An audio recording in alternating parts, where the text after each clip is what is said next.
Hello, good morning, praise lord. இன்றைக்கு உங்களை பார்க்கறது ரொம்ப சந்தோஷம். ஆண்டவர் ரொம்ப நல்லவர். அவருடைய கிருபைகள் மாறாதது. அவருடைய நன்மைகள் நம்முடைய வாழ்க்கையில் ஏராளமாக இருக்கிறது.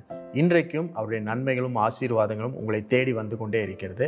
உங்களுக்காக சொன்னதை தேவன் ஒரு நாளும் மறந்து விடவில்லை.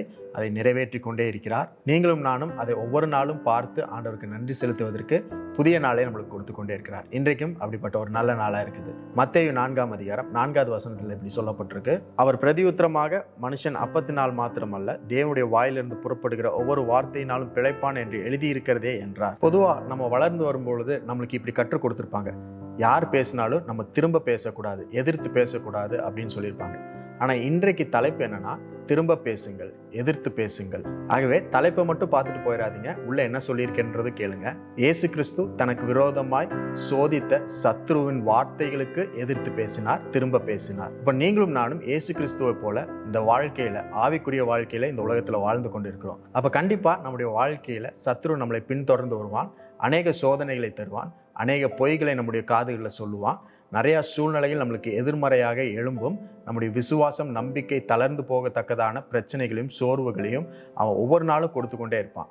அந்த மாதிரி நேரத்தில் நம்ம என்ன செய்யணும்னா, தேவனுடைய வார்த்தைகள், எழுதப்பட்ட வசனத்தை சத்ருவுக்கு விரோதமாக நாம் பேச வேண்டும், எதிர்த்து பேச வேண்டும், திரும்ப பேச வேண்டும். உங்கள் மனதில் வருகிற எண்ணங்களும் சந்தேகங்களும் குழப்பங்களும் பயங்களும் இவைகள் எல்லாவற்றையும் மேற்கொள்ளணும் அப்படின்னா உங்கள் வாயிலிருந்து வார்த்தை புறப்பட வேண்டும், வசனம் புறப்பட வேண்டும். ஒரு வார்த்தை தான், ஒரு சொல்லு தான் மனதின் யோசனைகளையும் சிந்தைகளையும் பயங்களையும் எதிர்க்கும், அழிக்கும். நம்ம பேசாமலே இருக்கிற வரைக்கும் அந்த சிந்தைகள், எண்ணங்கள்லாம் நம்மளை ஆட்கொள்ளும், நம்மளை சிறைப்பிடித்து விடும். ஸோ எப்பெல்லாம் பிசாசினுடைய திட்டங்கள், தந்திரங்கள், சோதனைகள், வியாதிகள் உங்களுக்கு விரோதமாக வருகிறதோ அப்பெல்லாம் நீங்க திரும்ப பேச வேண்டும், எதிர்த்து பேச வேண்டும்.